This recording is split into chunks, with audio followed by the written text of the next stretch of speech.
Welcome to Coach's Weekly. I'm CJ Sellner here with head volleyball coach Troy Campbell. Coach, it was an exciting week is the way to put it. You guys open up with the rivalry match against Dominican. That atmosphere was by far the best I've seen in my time here at Concordia. Then you guys go for a key NAC weekend up in Wisconsin, lose a tough one to Lakeland on Friday, but the girls bounced back and played arguably the best match of the year on Saturday.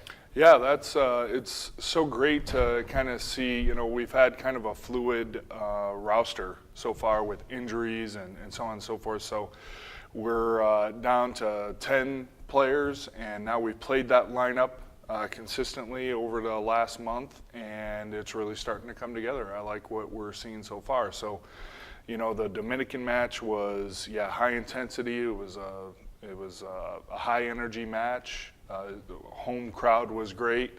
The opposing crowd was there. So, you know, it was just a good atmosphere. A good atmosphere for our girls to be exposed to going forward. And then, you know, Friday was a little bit of a disappointment. We didn't bring that big-time intensity on the road with us, and we knew that that was going to be part of the issue. But we did play really hard in the second and third games.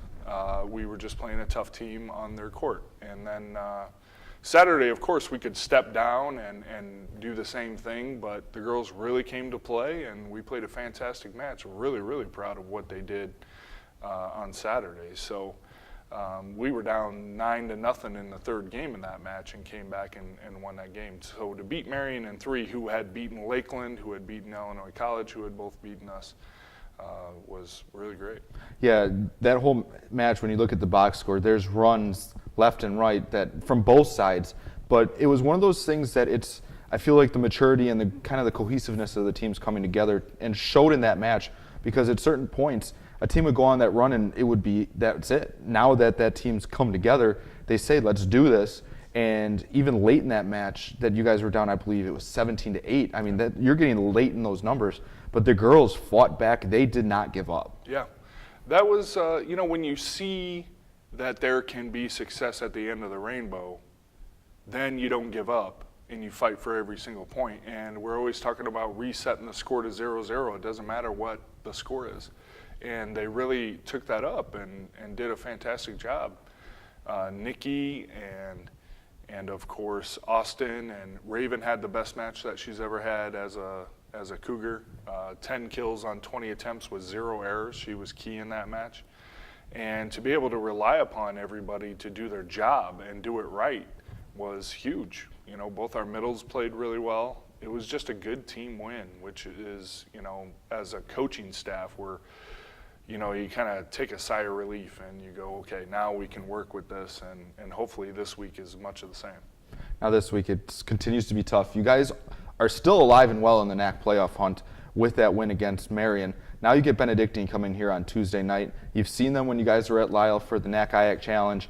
They're a tough team, but really if that team comes to play that we saw on Tuesday night, on Saturday, this team has the talent to really compete with anybody, and we've seen glimpses of that at every point of this season. Yeah, exactly. We're hoping that you know, the home crowd comes out again and can come out and supply us some of that juice from the stands that you love to have at a home match. But the key is bringing it ourselves, and I think realizing that we can do it is a big deal. I think the team's psyche is especially pregame, is going to be extremely important to us to play loose, get out there and do our thing, and not be not tighten up in those moments, because we know how important it is to be Benedictine. So I know we can do it. I think we've got a fantastic game plan for tomorrow, and hopefully we can execute it.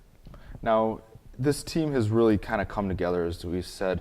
What has kind of been that aha moment that you feel like so far, that what just kind of came together on Saturday, that everything's kind of developed to this point with such a young team when it's just the lone senior in Raven on this roster? Yeah, I just think that it's partly about seeing a moment of relaxation with them before a match. You know, you don't see people acting uncharacteristically, and I think Saturday we had everybody kind of showing their own personality. You're only going to play your best when you're playing as you, and you're not trying to do something that's outside of your comfort zone, especially in matches. That's for practice. So I'm really proud of what they did pregame. It's about supporting each other and being there and helping each other through those tough moments in these matches, and they did a great job on Saturday of doing that. And some people individually stepped up that haven't been so confident in some of the things that they've been doing, Erin Dia being one of those in her topspin jump serving. And she did a great job on Tuesday against Dominican, and she followed that up on Saturday with, especially at the end of the third game, I think she had 5 jump serves in a row and that ended the game. So, and she hasn't had that much confidence in that serve. So to see her step up in that situation with us down and really hammer in some jump serves, that's a fantastic thing to see, and we're seeing it throughout the whole team. Well, we look forward to seeing you guys ride that confidence on tomorrow night. Cougars take on Benedictine tomorrow night here at Geisman. They'll return here again on Saturday evening. You'll be able to find links to all those contests at cucougars.com. For head coach Troy Campbell, I'm CJ Sellner. Thank you for watching Coaches Weekly.